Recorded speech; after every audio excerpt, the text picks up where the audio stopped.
welcome to the Self-Made Book channel. I'm Bianca. And I'm Byron. Today we are joined again by the very lovely Beverley from Sydney, Hudson Accountants. And we've got her back because a few of you said, oh, we love that interview. We want to hear more about those updates. So here she is. So thank you very much, Beverley. Hiya. So, Thank you for having me. This is the last time we spoke. There's been a few new initiatives. BBL wasn't around then, was it? No. It wasn't around. No. So let's just start right there.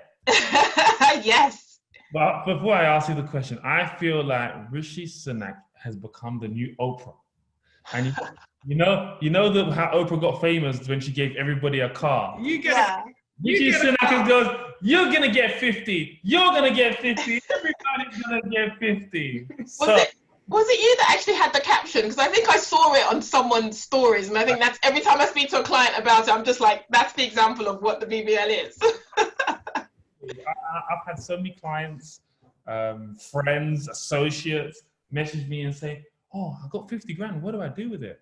I'm like, so let's just start right there. What is the BBL loan, and what's your thoughts on it? What's your take on it as a product? Yeah, it's twofold. I think I've had my clients fall into two categories. There's some of them that have said nothing to me at all and just gone and done it. And obviously I do their bookkeeping, so I've seen this huge amount of money and I'm thinking, okay, what's happened here? And then they give me a call sort of 2 days later, sheepishly going, well, Bev, and I used to, because I tend to send newsletters out about the new initiatives that have come out. So, well, the link was there and I sort of did it. But then I think, okay, did you read the bit where I said that we need to discuss it first? We need to talk about cash flows, how you're going to spend the money, can you afford it, when you're going to pay it back. And then you've got the others that think, okay, yeah, Bev, I do want this money, I do need it, or do I actually need it? And what do I use it for? Because again, there are people or businesses who are falling through the loop of not getting funding from anywhere. So they can't get the grant, they can't get self-assessment, the self-assessment grant, and it's, well, the only option, and universal credits, we all know that's not going to cover much. So the only option then is to get the bounce back loan. But then if you're getting the bounce back loan just to pay yourself, it's a tricky situation to be in. So the question is then, okay, well, yes, it's easy to get. Literally most of the application will take 4 minutes, 5 minutes, if that, especially if you're not reading the fine line. But it's the fine line isn't that much. It is simply, it's funded by the government for the first year in terms of interest rates. You don't pay back until a year after that. So go for it. But the key thing is, can you afford it? Have you planned how you're going to pay it back? And I think that's the key issue with that. But it is very much, I think I saw some stats this morning about, how many applications there's been compared to the CBILS, which was the one before, which, that was minimal compared to who was approved for it. So the approval rate for the bounce back loan is much easier compared to the CBILS, the interruptions loan. So it's easy to get, yes, but the question is, how do you pay back? I guess the biggest thing that we've kind of been cautioning people on is taking that money and moving it anywhere else. And I think that's, from your perspective, can you just, from an accounting perspective, illustrate what the problem is? If you take that bounce back loan out of your business account and move it to your personal account, the effect that might have. So from a tax perspective, because I think that's what I was trying to cover. So I was thinking which way round to go around it. So I'm trying to get a client in mind. So thinking of somebody who's a director, and they essentially want to use that money to cover their salary. So they can. It's possible. I think the Treasury sent a message out saying that it is allowed. The conversation about it is when it will be taxed. So it can be taken out as a salary, but then the notion is, well, it's not, I suppose the conversation is you would have to pay tax on it, full stop. And when do you pay the tax on it, and will you have that available? There's a possibility to take it out as a loan instead, but again, that also comes as a director's loan instead. So let's say, for example, you don't want to take it out as a salary, as you initially said, but you do want to take it out as a director's loan. That again is possible, but again, can you pay it back in time before it starts to cost you 32.5%? So there are possible ways of, it's legal, it's not oh my God, am I going to be in trouble? It is fine, but it's when you do it, and does it, and do you end up in a situation where you now owe, or if you're liquidating your business, because obviously if you take the money out, you've almost taken away that limited liability that covers you, because now you're responsible for the money, whereas if it was just in the business, you're covered by the liability of the business if the business folds. But if you take it on as a personal, salary is different. If you take it on as a director's loan, then you're responsible for it, which is, and I think that's the thing to be careful about when you decide to use it as a personal income. So I would say, okay, well, I'll ask you actually, would you say most businesses have a director's loan account? So Yes. So most businesses, so it's fair to say, right? Yeah. Most people put money in, and the company owes them money. Yes. So let's just say now, the company owes you money. I know where you're going. You know I've mapped out 20 different routes already. Anyway, so let's say the company owes you money, and you've got the BBL, and now you're withdrawing from your company account to your personal account, and therefore you're reducing your director's loan account. That's owed to you, yeah. As a result, I'm just trying to think of creative accounting. You know, that to be fair, that is a possible way to do it. I think it's obviously it's in context, but yes. Yeah. So because you're owed the business money essentially, so the business obviously still owes the loan though. That's the only other thing. So it's obviously this way. So the business no longer owes you money; it now owes the bank. Correct. So that would be the difference. Yeah. So what's your take on it? What's your take? What's your generic, your personal? Forget the client base. What's your personal feelings about this BBL? I love it. I love it because, I mean, my initial take, and I had to consider for myself, because as well as being an accountant, I run other businesses, and I had to consider whether I would take it or not. And I'm not going to lie, I did. Because for me, it allowed me to invest into those businesses. So I think my principle was the concept of other people's money. It was it. Because on a normal basis, if I went to a bank to get money out, well, the interest rate would be a lot higher. So I've got a year to pay back, and the amount I took wasn't that much anyway, to be fair, but the amount of money I took out in a year where I could actually pay that back in 6 months. So that was my calculation. So I did a cash flow. I knew where I was going. I thought, okay, well, I mean, I could even take that money out and put it into, I don't know, not asking anyone to do that, but I could put it into stocks. I could put it into property. Do you know what I mean? 2.5%. That's over the odds. So on a personal level, it's good money. The other side of it as well is taxpayers' money. So people that are thinking, well, I'm just going to take the money and liquidate my company and then I'll run away somewhere. That's horrible. That's a horrible thought. But, you know, I don't know whether the government has thought that far about that. That's my own. I don't know that they're going to let that happen. How do they monitor it? I got a strong feeling that, okay, yeah, lots of people are going to liquidate their company. Just because you might as well start again tomorrow. Yeah. So a lot of people, and I just feel that because it's taxpayers' money, they can't let people. Yeah. They have to hold someone accountable for this money. Definitely. But whilst they didn't allow you to get you didn't have to personally guarantee it. Yeah. Asset or whatever it is. You know, I've had overdrafts before. They still hold you responsible. I've given the company to somebody else. I'm no longer involved in that company. They've had a £5,000 overdraft. Yeah.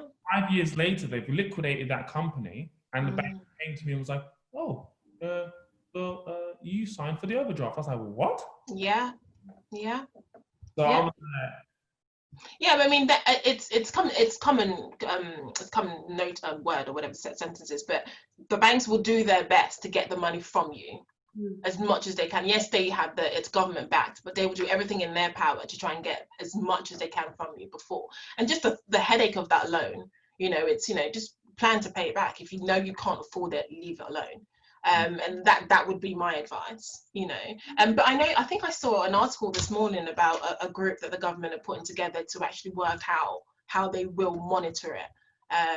So they are doing something to make sure that they find ways or methods of ensuring that money's paid back, and it's not done in a fraudulent way. So I think they are putting something together. What, I don't know. They decided to put that team together afterwards. Retrospect. Yeah, I know, right?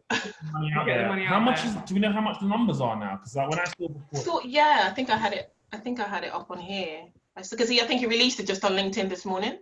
Oh, really? Yeah, I thought I had it open, but I might have lost the page now. Yeah, my page is gone. Sorry, I did have it up on here, but it was something in where's it gone? Yeah, sorry, I had it on my page on my phone this morning, but it's gone. But it was 700 and something. It was going into the millions basically. When I lost it was like was it billion? 20 billion? On the self-employment one, it's 7.2 billion. Wow. What's the business bounce back one is? Let's Yeah, see. We'll try and get it as we're speaking. Yeah. So whilst we're on that topic then, let's talk about the self-employment income support scheme. Seen it online, SEIIS. Oh God, it's like another acronym. It's acronyms for days, isn't it? Income support scheme. Let's talk about that because I understand that's been extended. Yes. So that along the furlough. So I talk about self-employment. So that's been extended to August. So if you the good thing about the self-employed that I like is that if you decided to not apply for it the first round, you can apply for it the second round, which is in comparison to the furlough. It has been capped at 70%. But a personal opinion, I think self-employed folks have got it good in the sense that they can get this grant and still carry on working. But with furlough, there's a lot more complications with whether you can work or what you can work in. If you're furloughed from one industry, almost you can't work in that same industry. You need to get a job in a different industry altogether. So I guess there's still some leeway there. But yeah, so it's capped at 6,750. That's the cap. So at 70%. My understanding is 6,750. That's the cap. Whereas before it was 7,500, wasn't it, for self-employed? Okay, cool. Yeah. For the whole time, not per month. But for the 3 months. So that would be what, June, July, August. Yeah. And I think the application can be made in August for that period. Okay. Oh, what if you need to pay your bills? Well, that's it. Well, then, self-employed folks are still allowed to work. Technically, they can find a different job, of course. So I don't know, it's tricky. 22 billion, by the way, guys. PBR. 22 billion. Wow. Yeah, I thought I saw. Yeah, the figure looked a bit crazy this morning compared to the C-bills. 22 billion. I'm crying for my kids. The tax, VAT gone. Okay, so that's a great question to lead on to. What's going to be the net effect of all of this government? Yeah. Well, I mean, I think the first thing that comes to mind is just even with how accounting is taking place. I remember I threw this out the accounting community about 2 weeks ago, because we've always advised, in terms of how you manage a client's income. If they're a director, we always say, low wages, high dividends. But that group suffered extremely during COVID. So, my question to the group was, well, do we keep doing that? Because the client comes to me and says, what do I do? I hesitate now. I say, well, I don't know. Because at this point, bearing in mind, answering your question as well, I don't know what tax is going to look like. Is it going to be the IR35 situation where you just, whether you're direct or not, you pay, basically you can't do that. It's not tax efficient to do the, low wage and high dividends. So I think it's going to be an ugly situation in the next few years. Obviously, bearing in mind recession. I know you talked about quantitative easing earlier on. The printing of money and all that. I don't think it's pretty. I don't want to make it sound gloomy. There is a positive. Well, actually, no. Do you know what? I will do this. I think the Treasury or the government, they're doing their best to provide stimulus into the economy, and I think they will keep doing that. So I think that's a good thing for people who have innovation at their forefront. There was a thing I saw the other day actually going into funding. It's one I found the other day actually called the UK Research and Innovation.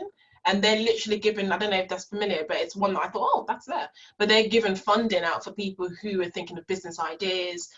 So there is money out there because the government want these new ideas, and they're trying, as much as taxes will probably go up, but they're also trying to work on the other side as well in terms of getting people to come up with new ideas. They can fund new ideas, and hopefully, both of them can meet in the middle somewhere. So we're not, my children aren't paying ridiculous amounts of, taxes, 10 years down the line. So it's, I don't know, it's a tricky situation. I think if you did think, if you, like you say, the teaching of having multiple income streams, if you thought you could sit down and just have one job and that's it, think again. I reckon they're gonna go. It's gonna be so extreme. Literally, on your bank state, on your council or on your wage slip, it will have COVID-19. £7. Yeah. Like, it's just gonna be like everyone £7 for yeah.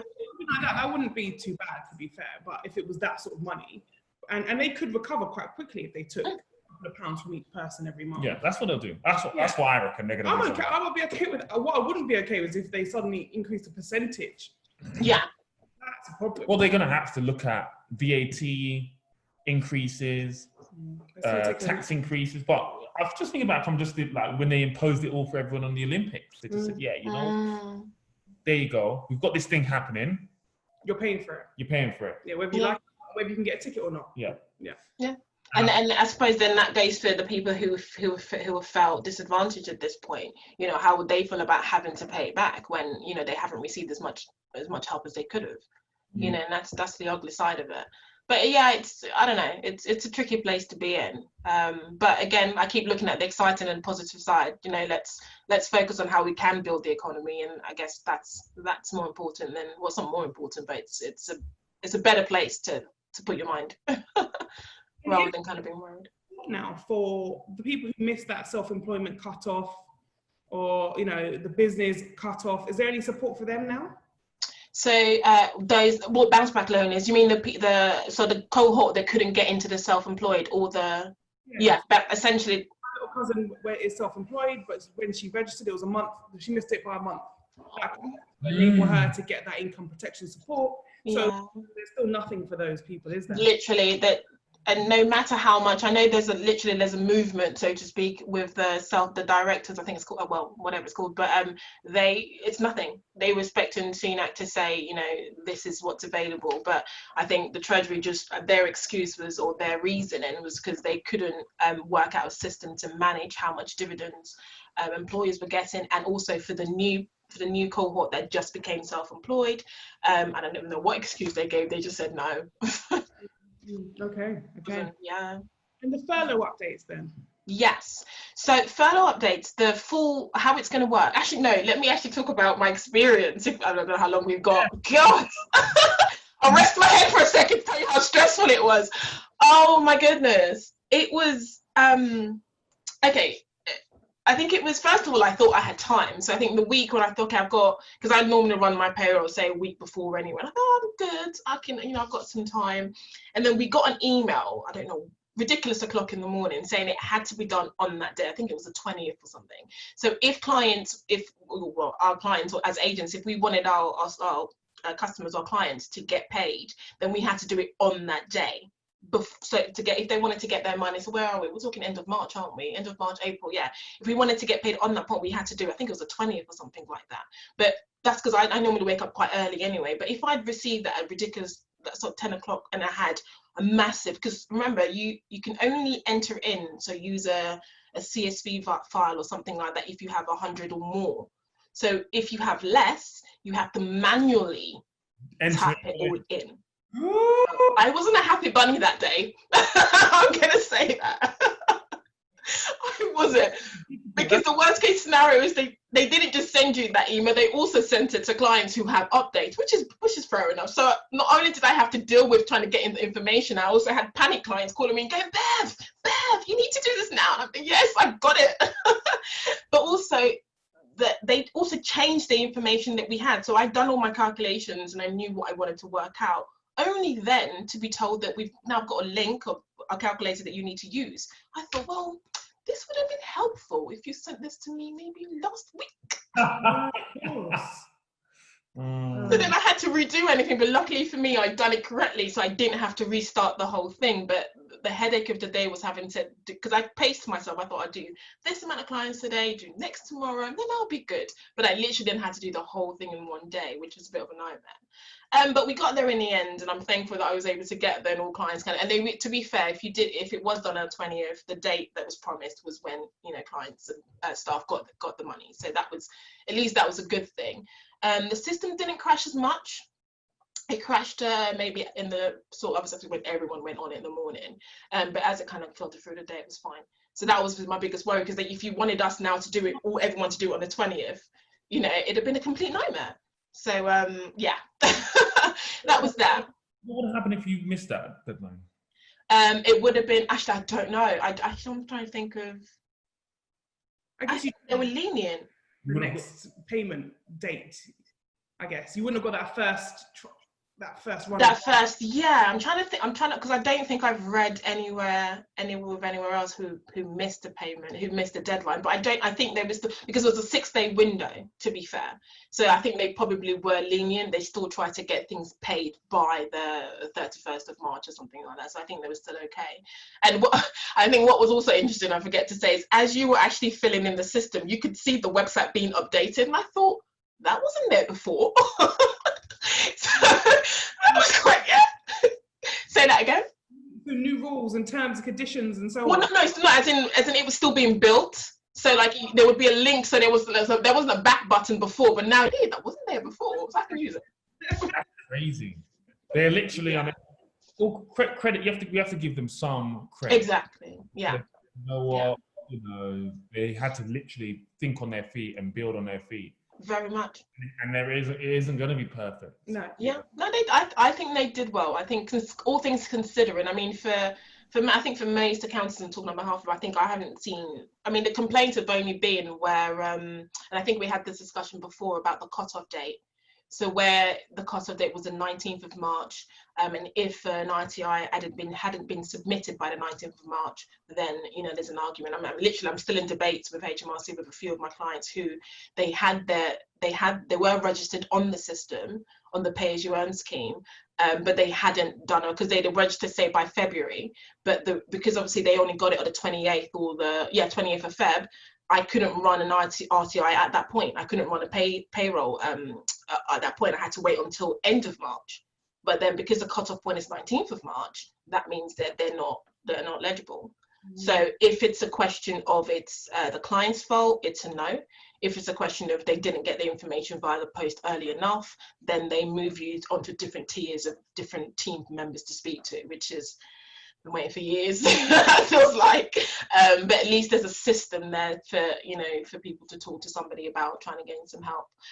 But for the new system, we don't get the full information until the 12th. So I'm literally not going to do anything until I get it. I think I've learned from the last time. I'm just going to wait until the 12th comes in. But the basis of what I understand is if you want to furlough any members of staff, you have until the 10th, so tomorrow, to furlough them. If you don't, then they can't then be furloughed for the extended period. So literally, because they need to be furloughed for 3 weeks minimally. That's the word. So that's how that works for that one. So our audience is so the new scenario is that the furloughed people who have been on furlough prior, as you said, to the 10th of June, are to be on a part-time furlough moving forward. That's correct. The situation, isn't it? Yes, correct. Yeah. So they must have been in that from the 1st of March to 30th of June. They should have been furloughed for 3 weeks consecutively for them to be able to be furloughed on a part-time basis for the extended period. I think, yeah. And the part-time basis means they literally have to work half the week, or does it mean they're allowed to work the full week but they get part of the furlough back? What's the... Yeah, so again, that's the bit that we're waiting for. We're kind of waiting for the breakdown of what that looks like. But essentially, if I take it from two perspectives, businesses won't really start paying or looking to bring out money from their pockets until about August-ish. So businesses can bring in their staff from 1st of July on a part-time basis, and the rest of the hours that are not worked, that's where the 80% comes from, if that makes sense. Okay. Yeah. So have you seen anyone get declined for the furlough, as in like staff members that I'm sure many people may have just recruited, let's say? Yeah. Have you seen anybody that has not got any through? Yeah, I had a few. Unfortunately, I did have a few of my clients that couldn't get through, but that's on the basis that they missed the cutoff point. So a few of my clients, unfortunately, had registered on the scheme, didn't tell me about it on time, so I couldn't do the paperwork that goes with it. I don't know the various reasons why they did that, but for that reason, there's nothing that I could do, to be honest, because once HMRC knows that, okay, you've registered since, November, why haven't you run payroll?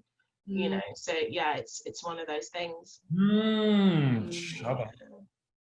Jeez. Oh, any other positive updates? Yeah, I know, it sounds really doom and gloom, doesn't it? We started with some good stuff, the business bounce back loan, the extensions on the furlough and SEISS are positive, certainly, for those. Yeah. It's applicable. Any other things? Any grants or loans or anything else that? Yeah, I should say. I had a client call me the other day. It's really nice. They apparently just called me to see how it was, which was quite nice. But they were calling just to say that so he's in the creative industry. When I say creative, I mean the music industry, and that's shot to pieces about that now. But amazingly enough, he was able to get a grant based on a performance from America. So not a grant based in the UK, because the event was meant to be held in America, but because it was cancelled, he got a grant on the basis of that. So I think the creative industry, the music industry, have been quite good in terms of how much grants they have available for members of of that industry. But there are loads of others. The charity sector literally has massive and tons of information and things they're giving out. The government obviously doing their bit, but if there's funding you're looking for, I would literally go in and just search online. There's something out there. I think that's the positive. There is something. It's just a question of finding it. Sure. I always say that. I always say there's money out there. You just got to look for it. And I think that's always been the case. I think people have maybe more time, or they're a bit more maybe desperate or in need. That's making them look for it. But I think it's always very true. Yeah, I think people have got creative about how to find things now, because they're pushed to a corner, aren't they? And even though I understand the grants now, the rateable grant, the grant that was available for retail shops and it was 10 to 25k, which we think is amazing, because I know there's probably some salons and restaurants and shops that have never had 10 or 25k in their account in one. Exactly. It is a great initiative. But now I understand the money's been given to the local councils to manage who they give it to and how. You're talking about the discretionary fund for funding. Yeah, the rateable grant that they were giving to retail units and so on. I understand the council's now been given. I don't know if you know anything about that, or if that's just the hearsay. Yeah, no, I'm not, because I need to make sure we're talking about the same, because I know there's a discretionary fund grant so let's say, for example, a business has they have ongoing property cost, but they're not able to they don't fit into this rateable value box. They can still get some funding, and it's very because there's a point system of how the application is. So that we don't, a few of my clients have applied for it, but we're literally just waiting to hear, because we don't know how the points are being allocated. But everyone's literally just waiting. So if that's the same one, I'm not sure if it's the actual had like a shared office. So if they were in one of those situations and they didn't pay rates because they paid it all in with their rent, now they apply for it, but the council apparently are holding all the so that is the discretionary grant. That is the same one. Same system, and they literally have to. I haven't heard of one person yet that's got it yet, unfortunately. What another client did say to me is that they were told by their council that they're actually prioritizing businesses with more staff. So that's, again, it's almost for one directors or two people businesses. Really? It's a bit tricky. Interesting. Yes. Well, thank you very, very much for joining us. We love talking to you, obviously, which is why we want to get you back. But it is great to get these updates. I think people sometimes are not in the know, and I think there's so much information out there. Sometimes it's information overload. So to get the information from a real life accountant is always. I like that, real life. I think people don't really think accountants exist. You don't really see them. They're just behind the computer somewhere. Don't say it. I don't know what I was going to say. Thank you for being the friendly accountant in this. No worries. We have currently. So thank you very much, Beverley. I hope you guys have enjoyed our chat with Beverley. It is always a pleasure to see her. So thank you very much. Bianca and Self-Made. Success. Bye. Bye-bye.